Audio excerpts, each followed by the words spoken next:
जय हिंद साहब। स्वागत करते हैं आप सबका आज की कक्षा में। आप सब अपने घरों पर सुरक्षित, प्रसन्नचित्त, आनंदित, अध्ययनरत होंगे, ऐसी हम मंगल कामना करते हैं।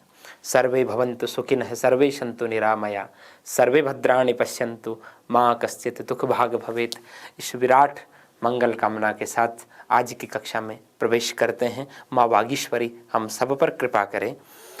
हाँ जी, पिछली कक्षा में हम वर्ण विचार के बारे में जान रहे थे, चर्चा कर रहे थे, और हमने वर्ण, अक्षर, ध्वनि, शब्द, पद, वाक्य, इनके बारे में चर्चा की। उसी यात्रा में आगे बढ़ते हुए, उसी क्रम में आगे बढ़ते हुए आज की कक्षा में हम स्वर के बारे में चर्चा करेंगे। स्वरों के बारे में आज हम चर्चा करेंगे। देखिएगा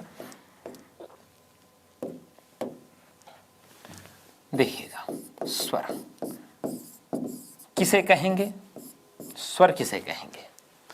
भाई, स्वर को बोलते समय, स्वरों का जब हम उच्चारण करते हैं उस समय हमारे फेफड़ों से जो हवा बाहर आती है, मुख में उसके मार्ग में कोई रुकावट पैदा नहीं होती, और स्वर के उच्चारण में किसी दूसरे की सहायता भी हमें नहीं लेनी पड़ती। तो सीधी परिभाषा बन गई जो मस्तिष्क में स्थित हो जानी चाहिए कि वे ध्वनियाँ, भाई वर्ण को लिखोगे तब बोलोगे तब ध्वनि है, और ध्वनि को लिखोगे तब वर्ण है। दोनों एक ही सिक्के के दो पहलू हैं, एक मौखिक है और एक लिखित है। हमने पिछली कक्षा में जाना था। तो वे ध्वनियाँ जिनके उच्चारण में फेफड़ों से निकलने वाली हवा मुख में बिना रुकावट के बाहर निकलती है, वे क्या कहलाएं? स्वर कहलाएं। और जिन वर्णों के उच्चारण में किसी अन्य की सहायता नहीं लेनी पड़े, उन्हें हम क्या कहते हैं? स्वर कहते हैं। आइए आगे बढ़ते हैं। जी प्रभु, स्वरों की संख्या कितनी मानी गई है हिंदी व्याकरण में? 11 मानी गई है। कौन कौन से? आपको मेरे साथ साथ बोलना है, वहाँ चुपचाप नहीं बैठा रहना है। आपको अपने कक्ष में हमारी अनुभूति लेनी है। हाँ, सर सामने खड़े हैं और हम बोल रहे हैं उनके साथ साथ, इस अनुभव के साथ हमें कक्षाओं को जीना है। देखिएगा, बोलना आप, मैं लिखता हूँ जैसे ऑफलाइन में बोलते हो ना, वैसे ए आ ई उ ऊ री ए आई ओ औ। ठीक है। जब स्वतः मुख से ध्वनि निकलने लग जाए तो समझ लीजिए कक्षा के साथ एकात्मकता स्थापित हो गई है। अब यहाँ हम स्वरों की संख्या की हमने बात की। अब कुछ लोग स्वरों की संख्या की यदि बात करते हैं तो वो कह देते हैं कि इनकी संख्या 10 होगी जी, ऐसा कह देते हैं।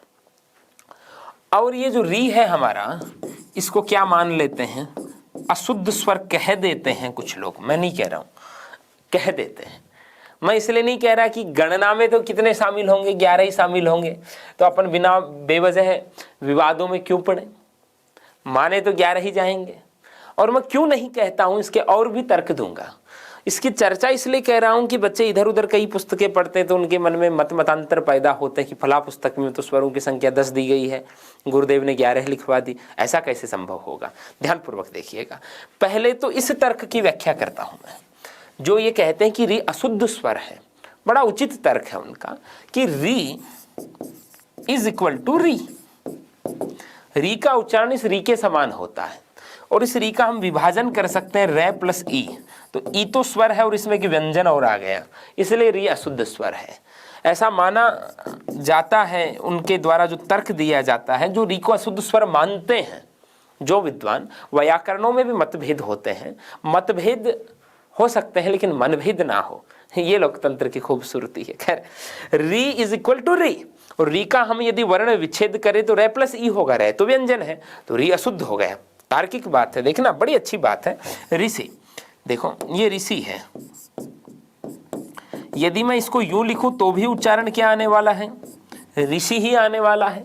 तो फिर री को स्वर क्यों माने? इसके उच्चारण में और इसके उच्चारण में तो साम्यता है। भाई ऋषि, मैंने बोला ऋषि, आपको क्या पता मैंने ये बोला है कि ये बोला है? ठीक है भाई, उच्चारण में तो साम्य है, इसलिए री का उच्चारण रे प्लस ई री के समान होने के कारण री को शुद्ध स्वर मान लेते हैं कुछ व्याकरण। व्याकरण किसको कहते हैं? जो व्याकरण को जानता है। व्याकरणम अधीयते विदन्ति वा इति व्याकरणः। व्याकरण जानने वाले को क्या कहते हैं? व्याकरण कहते हैं। कई बार वाक्यांश के लेख शब्द में इतने सरल प्रश्न भी पूछ लिए जाते हैं, और ऐसे प्रश्नों में पहला विकल्प एग्जामिनर देता है व्याकरणाचार्य, ठीक है, और गड़बड़ हो जाती पूरी की पूरी। खैर, तो ये उचित लगता है ये मत कि ऋषि बराबर ऋषि और री बराबर री, रे प्लस ई, तो री अशुद्ध स्वर मान लिया जाए। यह है इस तर्क का एक पक्ष, और केवल इस एक पक्ष को देखने के कारण री को अशुद्ध स्वर मानने की लोग भूल करते हैं।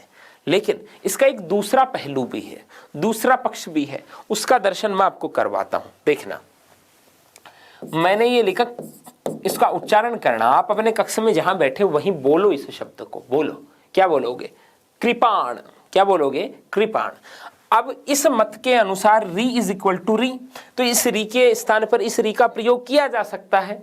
इस मत के पैरोकारों का ये मानना है, तो मैं उनके मत का सम्मान करते हुए री की जगह री डालता हूं। क्या हो गया? करीपाण। क्या हो गया? करीपाण। उच्चारण साम्यता की जो बात हो रही थी वो तो एक कदम भी नहीं चल पाई, यहां कृपाण था और यहां करीपाण हो गया जी, तो ये मत तो नहीं चल पाया। जैसे अन्य उदाहरण ले लेते हैं अपन, जैसे ये क्या है? कृषि। अब यहां मैं री रिप्लेस करता हूं उस मत के अनुसार, तो क्या हो गया? करीषी हो गया। क्या हो गया? करीसी हो गया। तो ये मत तो नहीं चल पाया, ठीक है। तो यह इस मत का केवल एक पक्ष है, और केवल इस एक पक्ष को देख करके लोग री को अशुद्ध स्वर मानते हैं, लेकिन ऐसा होगा नहीं दरअसल।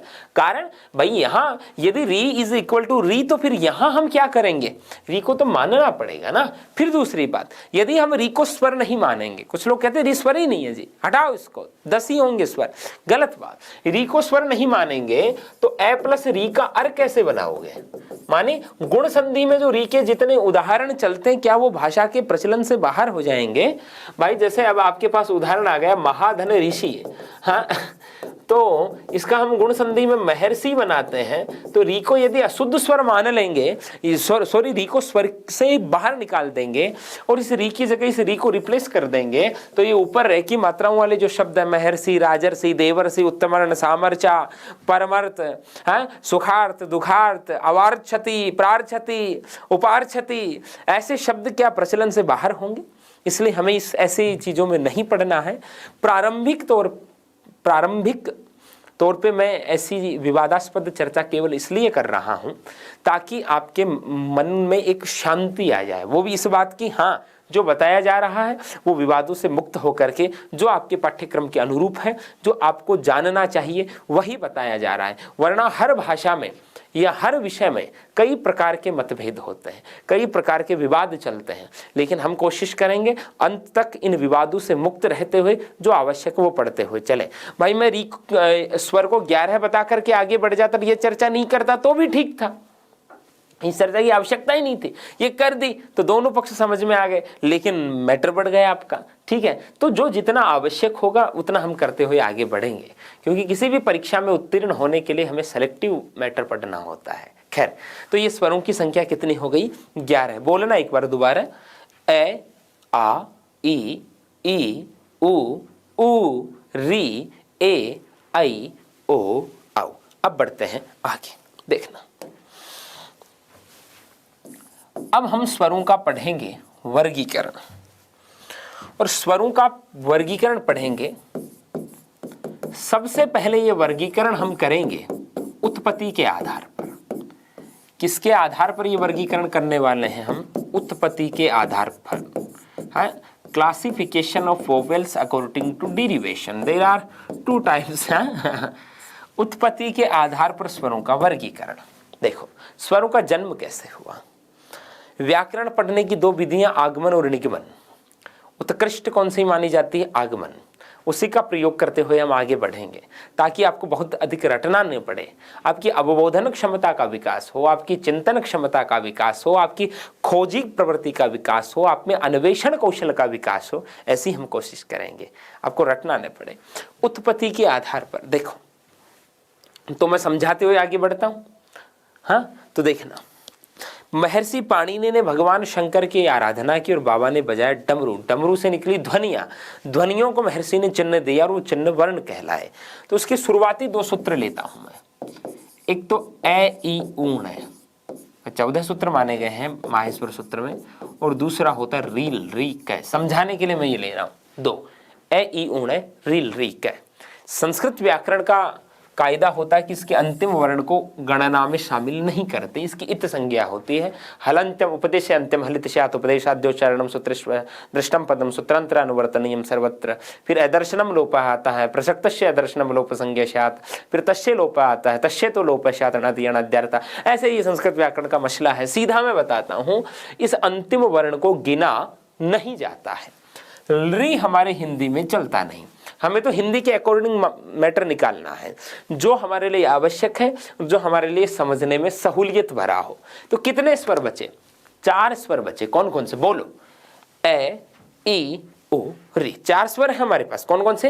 ए ई उ री। देखना, अब एक चीज सोचो, ये चारों स्वर जो है इनका अस्तित्व क्या किसी दूसरे स्वर पर निर्भर है? जी नहीं। ये अपना स्वतंत्र अस्तित्व रखते हैं? जी हाँ। मैं एक बात और कह सकता हूं, तो व्याकरण का विशाल वटवृक्ष है, उसकी जड़ जो है, उसकी मूल जो है, यहीं से आरंभ हो रही है? वर्णमाला का आरंभ हो रहा है माहेश्वर सूत्र के अनुसार। तो हम इनको जड़ कह सकते हैं, इनको मूल कह सकते हैं। नामकरण हम कर रहे हैं, नामकरण से उदाहरण की ओर नहीं आ रहे हैं, हम उदाहरण से नामकरण की ओर आ रहे हैं। तो हम इनका नामकरण कर रहे हैं क्या? मूल स्वर। अब मूल स्वर की संख्या भगवान कितनी हो गई? 4। परिभाषा बनाओ। ऐसे स्वर जो अपने जन्म से स्वतंत्र होते हैं उन्हें क्या कहेंगे? मूल स्वर। ऐसे स्वर जो अपनी प्रकृति से स्वतंत्र होते हैं उन्हें हम क्या कहेंगे? मूल स्वर। ऐसे स्वर जिनका अस्तित्व किसी दूसरे पर निर्भर नहीं होता उन्हें हम क्या कहेंगे? मूल स्वर। क्या इसमें कुछ रटना पड़ेगा? जी नहीं, समझ आ गया। ठीक है, अब देखना, 4 स्वर तो हमारे पास है, हमें और कितने चाहिए? 7 और चाहिए। कुल 11 है। हम स्वरों की उत्पत्ति पढ़ रहे हैं। अब प्रभु आप चिंतन कीजिए, आपके पिताजी ने आपको 4 लाख की पूंजी सौंपी। बड़े आराम से पढ़िएगा, आप कक्षाओं को बड़े इत्मीनान से लीजिएगा, ऐसे फास्ट करके नहीं लेना है। 4 लाख रुपए की पूंजी थी और कहा कि पुत्र इनको 11 लाख करना है। अब क्या करेंगे? बोलो क्या करेंगे? बोलो क्या करेंगे? अब कह रहे होंगे कि गुरुजी ब्याज पर देशा इन्वेस्ट करेंगे। आप इन्वेस्ट से इंटरेस्ट निकल करके आएगा, इंटरेस्ट को मूलधन में जोड़ करके आगे बढ़ते रहेंगे जब तक वो 11 लाख न हो जाए। ऐसा ही करेंगे आप। तो हमारे पास ये 4 स्वर तो हैं, आइए हम इनका इन्वेस्ट करते हैं और उससे बाकी की पूंजी, बाकी के स्वर का निर्माण करते हैं। देखना, हमारे पास ए है तो ए की ध्वनि तो हमारे पास है, ए वर्ण है, तो ए को ऐसे जोड़ा तो क्या बना? आ। भाई ए को ऐसे जोड़ा तो क्या बना? आ बना। ई को ई से जोड़ा तो क्या बना? ई। क्या बना? ई। दीर्घ उच्चारण करना है। ऊ को ऊ से जोड़ा तो क्या बना? ऊ। क्या बना? ऊ। तो ये व्याज की पहली किस्त आई है। 3 वर्ण हमारे पास और आ गई, 3 ध्वनियां हमारे पास और है। बोलेंगे तो ध्वनि और लिखेंगे तो वर्ण। अब हम इनका भी प्रयोग कर सकते हैं, आइए करते हैं। ए आ के साथ ई का मेल करवाऊं तो क्या बनेगा? ए। गुण संधि का सूत्र यही होता है। ए आ का ई के साथ मेल होने पर क्या बनता है? ए बनता है। अब हमारे पास ए है, हम प्रयोग कर सकते हैं। तो ए आ के साथ ए का मेल करवाया तो क्या बन गया? आई। क्या बन गया? आई बन गया। ठीक है, अब देखना, ये वृद्धि। ए आ के साथ ऊ का मेल करवाया तो क्या बना? ओ। गुण। और ए आ के साथ ओ का मेल करवाया तो क्या बना? औ। वृद्धि। यही होगा। ठीक है, तो हमारे पास स्वर कितने थे? 4। 7 और आ गए। और ये भी सभी स्वर किससे आए हैं? जोड़ने से आए हैं, संधि से आए हैं। भाई ये तीनों दीर्घ संधि की बात होगी। ए का आ, ई का ई, ऊ का ऊ। ठीक है, ये गुण और वृद्धि की बात। संधि मानी जोड़ना, संधि मानी मेल, संधि मानी मिलाप। ठीक है, तो इन सभी स्वरों का हम नाम क्या रख सकते हैं? संधि स्वर। क्या नाम रख सकते हैं? संधि स्वर। और इनकी संख्या कितनी हो गई? 7। अब कोई कहे संधि स्वर की परिभाषा बोलो, तो बड़ी आसान है जी। 2 स्वरों के मेल से बने स्वर क्या कहलाएंगे? संधि स्वर कहलाएंगे। भाई सबके सब का मेल 2 से हुआ है, तो 2 स्वरों के मेल से, 2 स्वरों के जोड़ से जो स्वर बनेंगे वो क्या कहलाएंगे? संधि स्वर कहलाएंगे। अब आप ध्यान पूर्वक देखिएगा, इन 3 को और इन 4 को अंतर दिखेगा। ये तीनों जो बने हैं वो समान स्वरों के मेल से बने हैं। भाई दो छोटे छोटे मिले और बड़ा वाला बन गया। कई बच्चे बोलते हैं ना बड़ी बड़ाऊ ऐसे, तो दो छोटे छोटे मिले और बड़ा बन गया, समान स्वरों के मेल से बने हैं। ठीक है, तो हम इनका नामकरण क्या कर सकते हैं, हम इनको कह सकते हैं दीर्घ संधि स्वर। इन तीनों को हम क्या कह सकते हैं, दीर्घ संधि स्वर। और परिभाषा क्या हो गई, दो समान स्वरों के मेल से बने स्वर क्या कहलाएंगे, दीर्घ संधि स्वर। यहां ये चारों जो है असमान स्वरों के जोड़ से बने हैं, तो हम इनको क्या कह देंगे, संयुक्त संधि स्वर। क्या कह देंगे, संयुक्त संधि स्वर। और परिभाषा क्या हो गई, क्या हो गई, क्या हो गई, असमान स्वरों के मेल से बने स्वर क्या कहलाएंगे, संयुक्त संधि स्वर। तो इसमें कुछ भी रटना पड़ेगा, बोलना आप जहां बैठे हो एक बार मेरे साथ साथ। उत्पत्ति के आधार पर स्वर के कितने भेद होते हैं जी, दो भेद होते हैं। पहला कौन सा, मूल स्वर, दूसरा कौन सा, संधि स्वर। मूल स्वर की संख्या कितनी होती है, 4। संधि स्वर की संख्या कितनी होती है, 7। बोलो आप, चुप मत रहो ताकि मैं याद करवा दूं, एकदम ऑफलाइन की अनुभूति। ठीक है, ऐसे स्वर जो अपने जन्म से स्वतंत्र होते हैं उन्हें क्या कहते हैं, क्या कहते हैं, मूल स्वर। दो स्वरों के मेल से बने स्वर क्या कहलाते हैं, संधि स्वर, संध्यक्षर। ठीक है, और इनकी संख्या कितनी होती है, 7। संधि स्वरों की संख्या 7 और संधि स्वरों के प्रकार 2। प्रकार कौन से, दीर्घ संधि स्वर और संयुक्त संधि स्वर। समान स्वरों के मेल से बने स्वर क्या कहलाएंगे, दीर्घ संधि स्वर, और असमान स्वरों के मेल से बने स्वर क्या कहलाएंगे, संयुक्त संधि स्वर। यहां तक क्लियर हुआ। तो यह है स्वरों की उत्पत्ति के आधार पर वर्गीकरण। अब बढ़ते हैं हम आगे।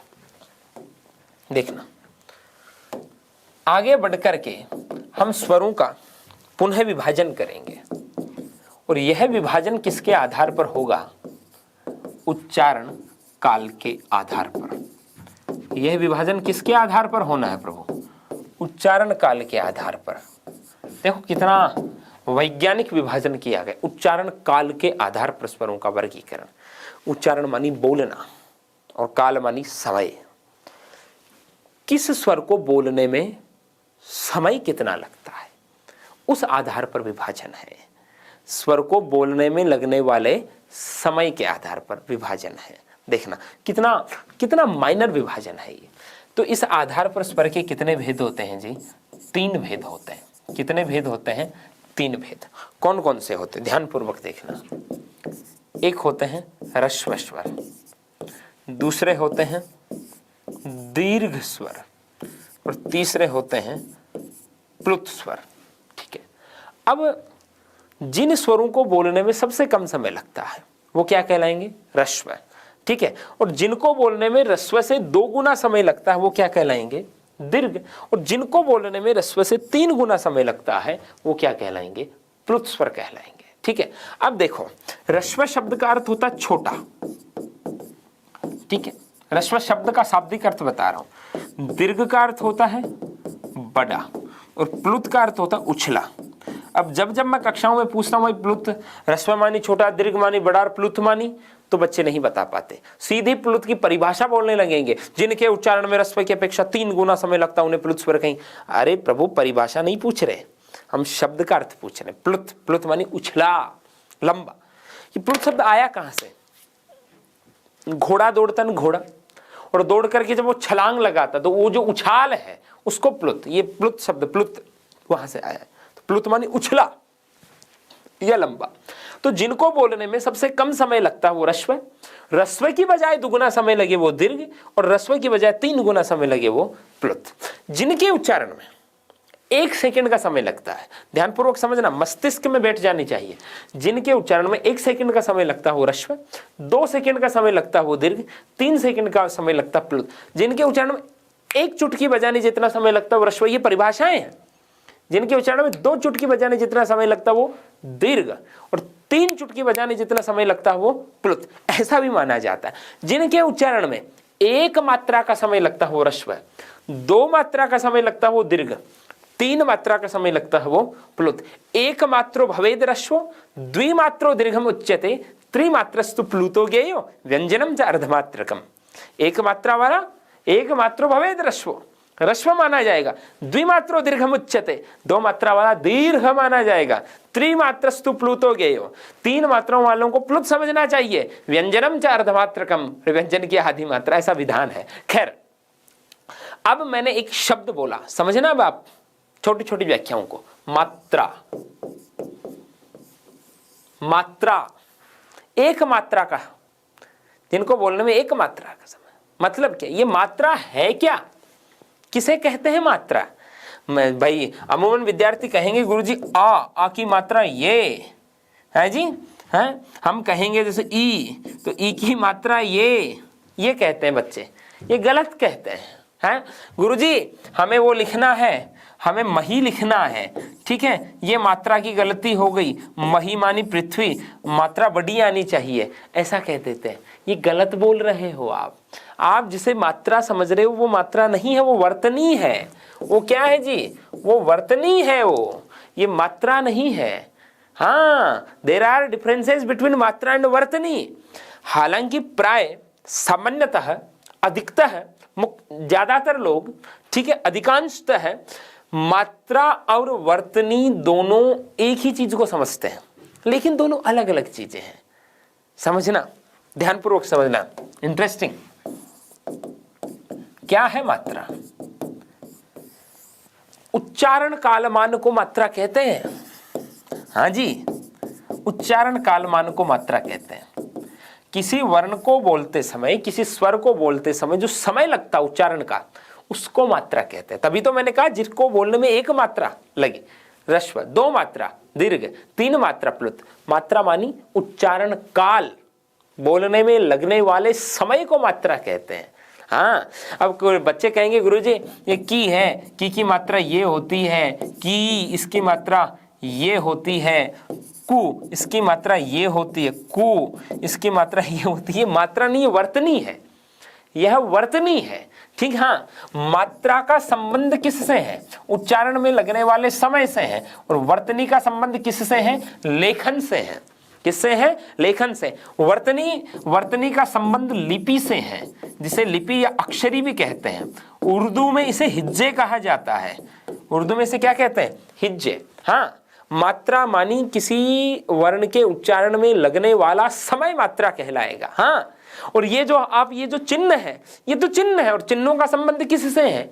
लिपि से है। समझे? हालांकि प्रयोग ऐसे करते हैं, ये ई की मात्रा, ये ई की मात्रा, ये ऊ की मात्रा, ये ऊ की मात्रा, गलत बात। ये उसका चिन्ह है, ये वर्तनी है, और वर्तनी का संबंध लिपि से है।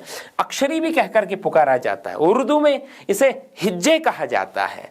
तो मात्रा और वर्तनी दोनों को समान समझने का भ्रम न रखें, दोनों अलग अलग चीजें हैं। बोलने में लगने वाला समय मात्रा और किसी भाषा के शब्दों को वर्णों के माध्यम से लिखने की जो प्रक्रिया है, वो क्या कहलाएगी? वर्तनी कहलाएगी। उसे लिपि कह सकते हैं, अक्षरी कह सकते हैं, हिज्जे कह सकते हैं। समझे प्रभु? बढ़े आगे। खैर, तो हम क्या कर रहे थे? हम उच्चारण काल के आधार पर स्वरों का वर्गीकरण कर रहे थे। तो मैं ये भी कह सकता हूं हम मात्रा के आधार पर स्वरों का वर्गीकरण कर रहे थे। हाँ, 1 मात्रा का समय ह्रस्व, 2 मात्रा दीर्घ, 3 मात्रा प्लुत। समझे? अब साहब हम रटें क्यों? मुझे बताओ, हम रटें क्यों? हमारे पास पूरे स्वरों की जन्म कुंडली पड़ी है। हमारे पास पूरे स्वरों की जन्म कुंडली पड़ी है कि कौन स्वर कैसा है और कौन स्वर कैसा है। ये सीधी सी बात है। यदि ए को बोलने में 1 सेकंड लग रही है तो प्रैक्टिकल सी बात है कि आ को बोलने में कितनी लगेगी? 2 लगेगी। तो मैं ये कह सकता हूं कि ये ऊपर वाले जो चारों जो हैं, जो मूल स्वर है, वही ह्रस्व है, क्योंकि ये चारों सबसे छोटे हैं, इनको बोलने में सबसे कम समय लगेगा। और ये जो 7 संधि स्वर है, संधि स्वर की हमने परिभाषा क्या तय की है? 2 स्वरों के मेल से बने स्वर संधि स्वर कहलाएंगे। तो 2 के मेल से बनेंगे तो समय भी कितना लगेगा? दुगुना लगेगा। दुगना अशुद्ध, दुगुना लगेगा। कहते कितना लगेगा? दुगुना। तो सभी मूल स्वर ह्रस्व हैं और सभी संधि स्वर दीर्घ हैं। तो ह्रस्व कौन कौन से हो गए? बोलो। हाँ बोलो, कौन कौन से हुए? ए, ई, ओ, री, ये चारों ह्रस्व हो गए। दीर्घ कौन कौन से हुए? आ, ई, ऊ, ए, ऐ, ओ, औ। ये सब के सब क्या हो गए? दीर्घ स्वर हो गए। दीर्घ री भी होता है लेकिन वो संस्कृत व्याकरण में चलता है, हिंदी व्याकरण में उसका प्रयोग नहीं होता। ठीक है, अब बात करते प्लुत की। प्लुत की जब जब हम बात करते हैं तो तुरंत विद्यार्थी पूरी कक्षा में बड़ी तेज गति से एक उदाहरण बोल देते हैं, ओम। प्लुत है जी ओम, मानते हैं। भाई कोई बूढ़ा व्यक्ति चारपाई से भी खड़ा होता है तो वैसे कहते हुए खड़ा होता है, हरिओम। ऐसे ओम का उच्चारण में समय लगता है, वो कभी ऐसे तो नहीं करता हरि ओम ऐसे तो नहीं वो बोलता। ओम को बोलने की प्रक्रिया है, एक रवायत है, एक परंपरा है, एक रीति है, एक शैली है, एक पद्धति है। पर्यायवाची आपको याद करने, ठीक है। ओम ये प्लुत है। लेकिन मैं हमेशा कहता हूं व्याकरण तो विज्ञान है, यहां तथ्यों को तर्क की कसौटी पर परखा जाएगा। और तर्क क्या कहता है सुनना। मैं इस बात से संतुष्ट नहीं हूं कि इस टॉपिक को यहीं बंद करें, हम इसकी और व्याख्या देखते हैं। देखना, सूत्र कह रहा ए रश्व है और एक्स और ऐसे जो बना वो दीर्घ है, एक मात्रा रश्व है, दो मात्रा दीर्घ है। तो परिभाषा तो ये भी कह रही है कि तीन मात्रा प्लुत होनी चाहिए। परिभाषा तो ये भी कह रही है कि तीन मात्रा प्लुत होनी चाहिए, और होता भी ऐसे ही है। अब हमें पता नहीं हो, एक अलग विषय। यह प्लुत है। ये क्या है? यह प्लुत है। अब आप कहोगे गुरुदेव हमने तो ऐसे स्वरों का दर्शन ही नहीं किया, ये इतने लंबे लंबे, कुछ एक बच्चों ने तो किया होगा। ये ऐसे ऐसे स्वर कहाँ आते हैं? आपने किए हैं दर्शन। देखो, आपने इस ओम को भी यूं लिखे हुए देखा या नहीं देखा? ओम देखा है? कभी किसी से पूछा ये तीन क्या है, मसला क्या है? देखो, ये तो अनुनासिक को व्यक्त करने के लिए मैं आ गया। प्लुत कौन है? ओ। और ओम का भी जब हम उच्चारण करते हैं तो ओ के उच्चारण को ही लंबा खींचा जाता है। ओ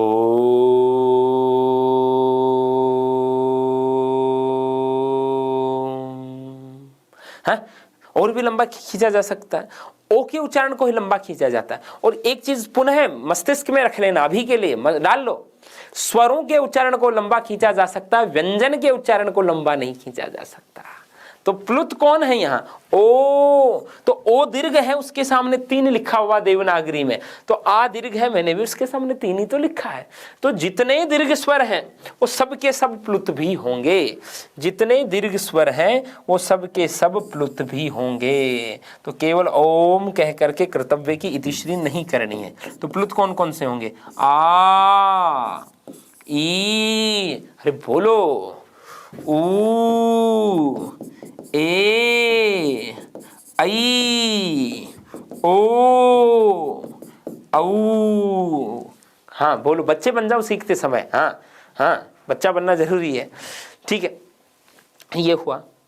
और मेरे कार्य के पीछे एक उद्देश्य निहित होता हमेशा। इतना लंबा लंबा जब बोल रहे थे आप, और या बोल रहे होंगे इस समय, और या बोला होगा, तब आपको हंसी आई होगी, या मैं बोल रहा था तो मेरा सुन के भी हंसी आई होगी। ई, गुरुदेव इतने लंबे लंबे स्वरों का उच्चारण हम कब करते हैं? स्वाभाविक सी बात है भाई, आप जिसे लिख रहे हो उसे बोलना भी तो होगा। मौखिक रूप ध्वनि, लिखित रूप वर्ण। तो ए अनार, आ आम, आ, इतने लंबे स्वर का उच्चारण हम कब करते हैं बताइए? प्लुत का प्रयोग कहां? जिज्ञासा तो मन में जन्म लेगी, तभी तो शांत होगी। तो सोचो, कोई व्यक्ति दूर खड़ा है, मुझे उसे आभास देख करके बुलाना है, आगच्छ कृष्ण गोश्चरति, कृष्ण यहाँ गाय चल रही है, आगच्छ। तो बोलते समय तो आपने वो लंबी ध्वनि दे दी, वो लंबी आवाज दे दी, मारवाड़ी में कहूं तो हेलो दे दियो, ठीक है। लेकिन कोई कहे भाई तूने जो बोला उसको लिख, तो कैसे लिखोगे? तो वहां आपको किसका प्रयोग करना पड़ेगा? प्लुत स्वर का प्रयोग करना पड़ेगा, प्लुत के चिन्ह का प्रयोग करना पड़ेगा। मान लीजिए आप कोई नाटककार हैं, आपके नाटक में एक पात्र को किसी दूसरे पात्र को तेज आवाज देकर के बुलाना, आगच्छ। अभिनय में तो आपने करवा दिया, अब उस नाटक को आप लिपिबद्ध कर रहे हैं, अब आपको वहां क्या करना पड़ेगा? प्लुत का प्रयोग करना पड़ेगा। भैया ये लंबी आवाज थी, आता है ना, आपने कभी नाटक देखे होंगे हिंदी में लिखे हुए, तो आप देखे होंगे तीन तीन लिखा हुआ आता है कहीं किसी ध्वनि के सामने, किसी वर्ण के सामने, कि वहां लंबी आवाज निकालने का संकेत है वो, ठीक है। तो प्लुत का प्रयोग, दूरात संबोधने प्लुतो टेशात, दूर खड़े व्यक्ति को संबोधन देने के अर्थ में किसका प्रयोग होता है? प्लुत का प्रयोग होता है। आपने देखा होगा गांव में, शहरों में किसी बूढ़े व्यक्ति की मृत्यु हो जाती है तो महिलाएं वहाँ खास तौर पे महिलाओं में एक परंपरा सी बनी हुई है, वो रोती हुई वहाँ जाती है, अरे मारा बाबूजी रे, ऐसा लंबा सा स्वर लेती हैं। ये पारंपरिक, कई जगह तो बड़ा ये कुप्रथा भी बनी हुई है, रुदाली कुप्रथा भी है कई इलाकों में, राजस्थान के कई इलाकों में तो खैर। और स्वयं दुख होता है तब तो अपने आप शब्द ही मौन हो जाते हैं। लेकिन कई बार ऐसे आपने देखा होगा, कई जगह ऐसे परंपरा भी है और कई लोगों को मजबूरन भी करना पड़ता, अब इसी समाज का हिस्सा आप वाकिफ है। तो वो लंबी सी जो आवाज है उसको किससे व्यक्त किया जाएगा? प्लुत से किया जाएगा। बच्चे चिल्ला रहे हैं, चिल्लाने की उस आवाज को किससे व्यक्त करोगे? प्लुत से व्यक्त करोगे। गायक कलाकार आलाप ले रहा ऐसे करते लेते हैं ना, उसको किससे व्यक्त करोगे? प्लुत से। तो कोई पूछे प्लुत का प्रयोग कहाँ होता है? रोने, गाने, चिल्लाने, दूर खड़े व्यक्ति को संबोधन देने के अर्थ में किस स्वर का प्रयोग होता है? प्लुत। हाँ, प्लुत। अब आपको थोड़ी सी चीजें मैं और बताता हूं। एक सेकेंड।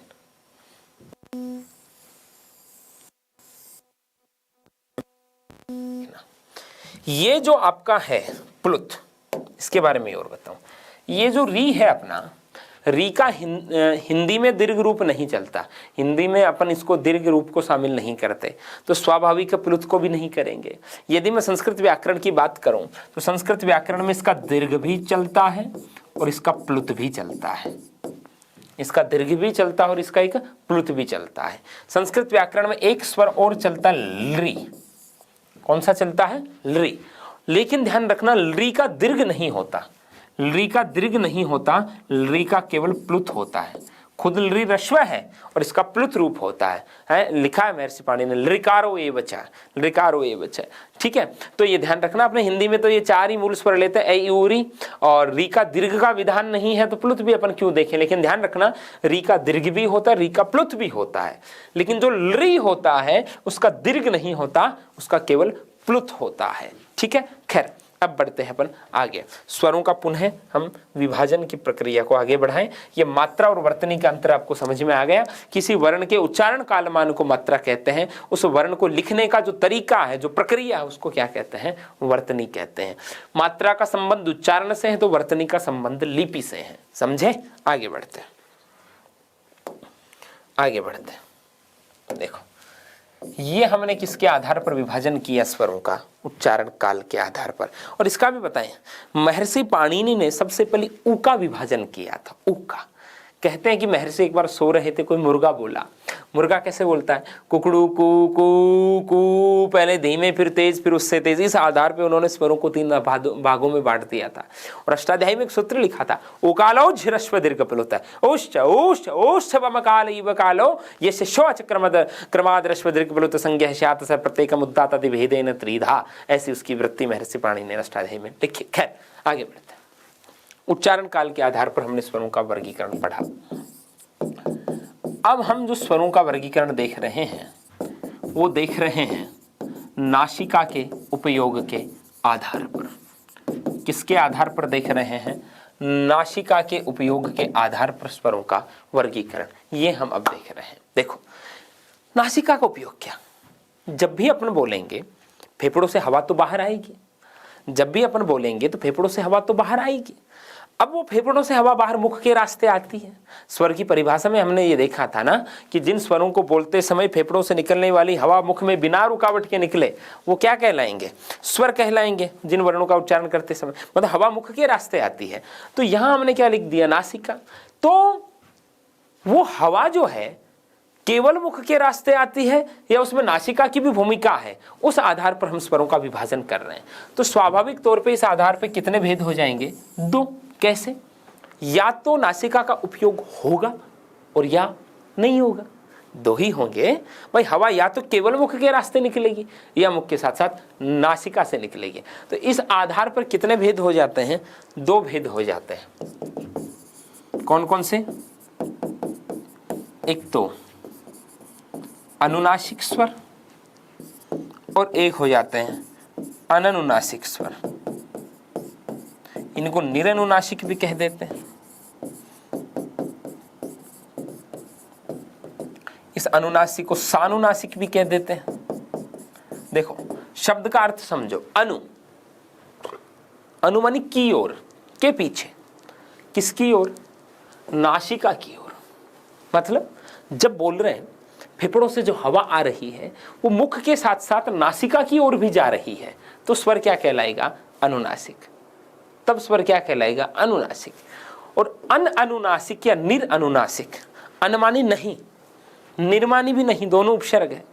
ठीक है, मतलब अनुनासिक, नासिका की ओर हवा नहीं जाएगी। नहीं जाएगी तो कहां से निकलेगी? केवल मुख से निकलेगी। एक बार बोलो, ए, आ, ई, उ, री, ए, आई, ओ, औ। सभी स्वरों का हम जब उच्चारण कर रहे हैं तो हवा मुख के रास्ते ही तो बाहर आ रही है, मुख से ही तो बाहर आ रही है। तो सभी स्वर अपनी मूल अवस्था में क्या हो गए? अननुनासिक। क्या हुए? बोलो, अननुनासिक। सही बोलो, अननुनासिक, निरनुनासिक। सभी स्वर अपनी मूल अवस्था में यही हुए। क्यों? क्योंकि स्वरों का उच्चारण करते समय फेफड़ों से निकलने वाली हवा मुख के रास्ते ही बाहर आती है, इसलिए सब अननुनासिक हो गए या निरनुनासिक हो गए। तो वो हवा मुख के साथ साथ नासिका की ओर कब जाएगी? जब हम किसी स्वर पर चंद्र बिंदु का प्रयोग कर देते हैं तो उस स्वर को हम अनुनासिक स्वर कहते हैं। तो हम उस स्वर को अनुनासिक स्वर कहते हैं। क्या कहते हैं? अनुनासिक स्वर कहते हैं। जब किसी स्वर पर चंद्र बिंदु का हम प्रयोग कर देते हैं तो उस स्वर को हम अनुनासिक स्वर कहते हैं।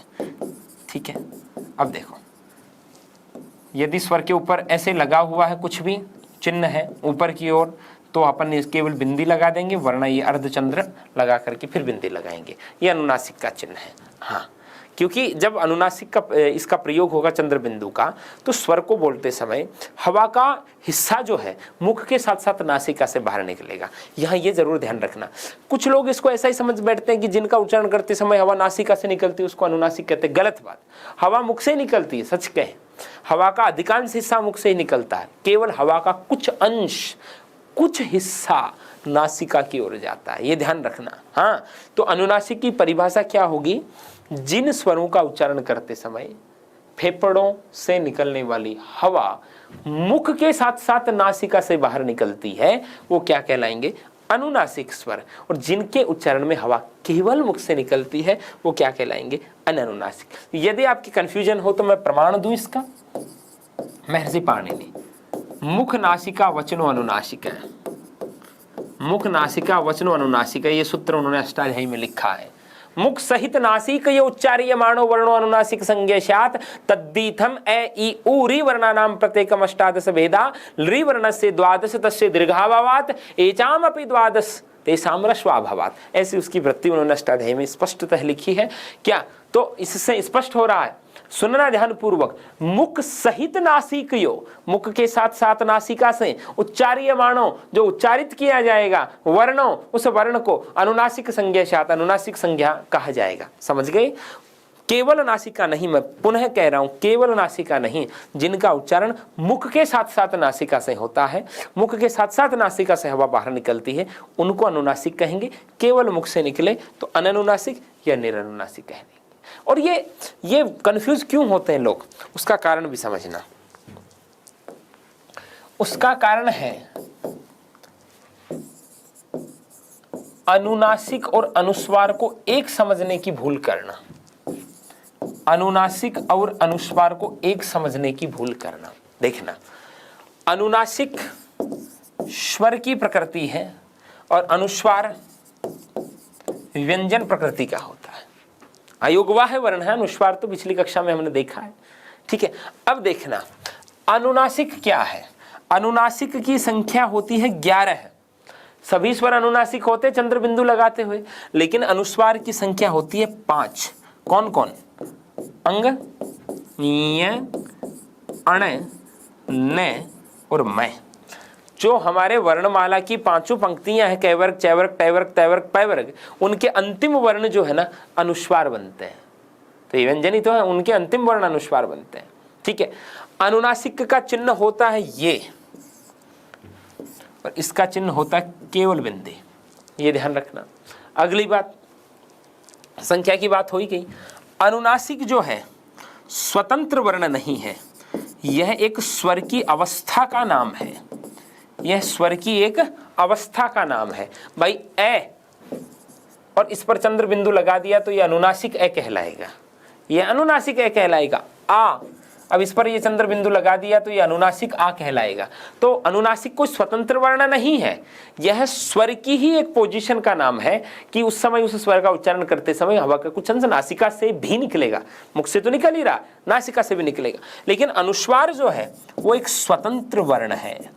अनुस्वार कैसा वर्ण है? स्वतंत्र वर्ण है। स्वतंत्र वर्ण का क्या तात्पर्य? भाई 11 स्वर होते हैं और 33 व्यंजन होते हैं और 2 अयोगवाह होते हैं, तो अयोगवाह है अनुस्वार। तो एक स्वतंत्र इसका विधान है, गणना में आ रहा है अगला, ठीक है। दूसरी बात, अनुनासिक एक विशेषण है। अनुनासिक क्या है? विशेषण है। और अनुस्वार क्या है? एक संज्ञा है। ये बड़ी माइनर चीज बता रहा हूं है। अनुनासिक क्या है? विशेषण। कैसे हुआ भाई? मैंने बोला ए तो आप ए का मतलब ए ही समझेंगे। मैंने कहा अनुनासिक ए तो आप चंद्र बिंदु लगा देंगे। तो अनुनासिक शब्द का ए के सामने प्रयोग होते ही आपको उस ए की विशेषता प्रकट हो गई कि इसको बोलते समय हवा का कुछ अंश नासिका से भी निकलेगा। मतलब एक विशेषण किसे कहते हैं? जो विशेषता प्रकट करे। तो ये स्वरों की विशेषता ही तो प्रकट करता है अनुनासिक। भाई अनुनासिक किसी स्वर के आगे जोड़ दिया, इसका मतलब उसकी विशेषता हो गई कि उसको बोलते समय हवा मुख के साथ साथ नासिका से भी निकलेगी। लेकिन ये तो संज्ञा है। संज्ञा कैसे? ये तो स्वतंत्र वर्ण है, ये तो किसी वर्ण का नाम है, एक अयोगवाही वर्ण का नाम है। क्या? अनुस्वार। तो ये संज्ञा है। संज्ञा माने क्या होता है? नाम। ये देखना कितना विश्लेषण है। क्या? अनुनासिक विशेषण है और अनुस्वार क्या है? संज्ञा, अलग से वर्ण है, स्वतंत्र वर्ण है। भाई ये तो किसी अवस्था का बोध करा रहा है, स्वर की ही एक स्थिति का बोध करा रहा है, तो ये तो विशेषता प्रकट कर रहा है। लेकिन ये तो स्वतंत्र वर्ण है, ये तो इस वर्ण का नाम है। क्या क्या नाम है? अनुस्वार। तो संज्ञा हो गया। भाई 33, 11, 44, 2, 46, तो 2 जो है अयोगवा है, अनुस्वार और विसर्ग। तो अनुस्वार तो स्वतंत्र गणना हो रही है। यही नहीं, छंद शास्त्र में जब आप अनुनासिक का प्रयोग करते तो इसकी कोई मात्रा नहीं गिनी जाती, लेकिन अनुस्वार की तो अलग से मात्रा गिनी जाती है। कैसे भाई? जैसे मान लीजिए आपके पास लिखा हुआ ए, तो इसकी लघु मात्रा गिनी जाएगी, और आपके पास लिखा हुआ अनुनासिक ए तो भी इसकी लघु मात्रा ही गिनी जाएगी। मतलब इसकी अलग से गणना तो नहीं हुई, स्वतंत्र वर्ण ही नहीं है। लेकिन आपके पास ए के ऊपर यदि अनुस्वार लगा हुआ है तो आप इसकी कितनी मात्रा मानेंगे? गुरु मात्रा मानेंगे। 2 भाई 2 छंद शास्त्र में 2 की मात्रा के लिए इस चिन्ह का प्रयोग किया जाता है गुरु। तो इसकी कितनी मात्रा हो गई? 2 मात्रा। कौन सी मात्रा? 2 मात्रा। उन 2 मात्राओं को व्यक्त करने के लिए चिन्ह आता है, ये एस जैसा सा चिन्ह होता है। मात्रा मानी उच्चारण कालमान, ठीक है। तो ए के ऊपर जैसे ही आपने अनुस्वार का चिन्ह आया तो आपने कितनी मात्रा, कितनी गणना की? 2 की गणना की। कितनी गणना की? 2 की गणना की। 2 मात्रा मानी आपने यहाँ, मात्रा कालमान, उच्चारण कालमान मात्रा, ठीक है। तो इसकी तो स्वतंत्र गणना हुई। तो मैं ये कह सकता हूं किसी ह्रस्व वर्ण के साथ अनुस्वार का प्रयोग हो तो छंद शास्त्र में आप इसकी कौन सी मात्रा मानेंगे? गुरु मात्रा। लोकल भाषा में कहूं अपन कितनी मात्राएं गिनेंगे? 2 मात्राएं गिनेंगे। सामान्यतः मात्रा वर्तनी को लोग एक समझते हैं, लेकिन अंतर है, वो अंतर अपन स्पष्ट कर चुके हैं। खैर, लेकिन अपन ये कह सकते हैं इसकी गुरु मात्रा मानेंगे अपन, ठीक है। लेकिन ह्रस्व स्वर के साथ अनुनासिक का प्रयोग हुआ है तो उसकी मात्रा कौन सी मानी जाएगी? लघु ही मानी जाएगी। कौन सी मानी जाएगी? लघु ही मानी जाएगी, छोटी मानी जाएगी। 1 की गणना होगी, समझे भाई। दीर्घ के साथ, दीर्घ की तो 2 होती है और यहां भी दीर्घ की 2 ही होती। भाई छंद विधान में कितनी मात्रा मानी जाती है? 2 ही मानी जाती। एक तो लघु होती है, एक गुरु होती है। 2 की गणना, 3 का तो कोई विधान ही नहीं है। तो दीर्घ के साथ अनुस्वार आएगा तो 2 ही रहेगी, और दीर्घ के साथ अनुनासिक आएगा तो भी 2 आएगी, वो तो दीर्घ की गणना हो गई। लेकिन ह्रस्व के साथ अनुस्वार आ रहा है तो मात्रा कौन सी मानी जाएगी? गुरु मात्रा। 2 का विधान, मतलब इसकी स्वतंत्र गणना हुई है, समझे। 3 का तो विधान नहीं, इसलिए 3 गिन नहीं सकते, दीर्घ के साथ आ जाए तो, ठीक है। हाँ, तो ये अंतर है अनुनासिक और अनुस्वार का। लोग समझ बैठते हैं इनको एक, क्या? अनुस्वार स्वर की प्रवृत्ति, अनुनासिक स्वर की और अनुस्वार व्यंजन की। इनकी संख्या 11 है, इनकी संख्या 5। स्वर को अलग तरीके से नहीं लिखा जा सकता, अनुनासिक को अलग तरीके से नहीं लिखा जा सकता, चंद्र बिंदु लगा नहीं पड़ेगा। लेकिन अनुस्वार को इन व्यंजन वर्णों से भी चिन्हित किया जा सकता है। कैसे भाई? जैसे मैंने लिखा गंगा, तो यहाँ अनुस्वार है। अनुस्वार क्या होता है? आगे वाले वर्ण के वर्ग का 5वां अक्षर होता है। भाई अनुस्वार के आगे जो आया है उस पंक्ति का अंतिम वर्ण अनुस्वार को माना जाता है। तो अनुस्वार के आगे कौन है? ग। तो हम इसको ऐसे लिख सकते हैं गंगा। जैसे ये व्यंजन है तो अनुस्वार के आगे जय है, तो अनुस्वार क्या होगा? जय वाली लाइन का 5वां य, तो क्या हो गया? व्यंजन। क्या हो गया? व्यंजन। तो अनुस्वार को दूसरे चिन्ह से भी व्यक्त किया जा सकता है, लेकिन अनुनासिक को नहीं किया जा सकता। ये आपको थोड़ा सा ध्यान रखना है, समझे? और भी विश्लेषण बताऊं तो विश्लेषण एक ये तो बता ही दिया कि अनुनासिक का उच्चारण करते समय हवा मुख के साथ साथ नासिका से निकलती है, लेकिन अनुस्वार का तो उच्चारण स्थान ही किसको माना जाता है? नासिका को माना जाता है। अनुस्वार से नासिका, अनुस्वार से नासिका, अनुस्वार का उच्चारण स्थान ही किसको माना जाता है? नासिका। मतलब हवा का अधिकांश हिस्सा नासिका से निकलता है, समझे? और यहाँ हवा का मात्र छोटा सा भाग नासिका से निकलता है। तो ये अनुस्वार और अनुनासिक का अंतर भी स्पष्ट हो गया होगा, समझे? तो अभी तक हमने क्या देखा? देखना, अभी तक हमने स्वरों का विभाजन किया और हमने देखा कि वे वर्ण जिनके उच्चारण में अन्य वर्णों की सहायता नहीं लेनी पड़ती उन्हें क्या कहते हैं? स्वर कहते हैं। बोलना आप। जिनके उच्चारण में फेफड़ों से निकलने वाली हवा बिना रुकावट के निकले उन्हें क्या कहते हैं? स्वर कहते हैं। संख्या कितनी होगी? 11 है। 11 नहीं, 11 है। बोलो जोर जोर से।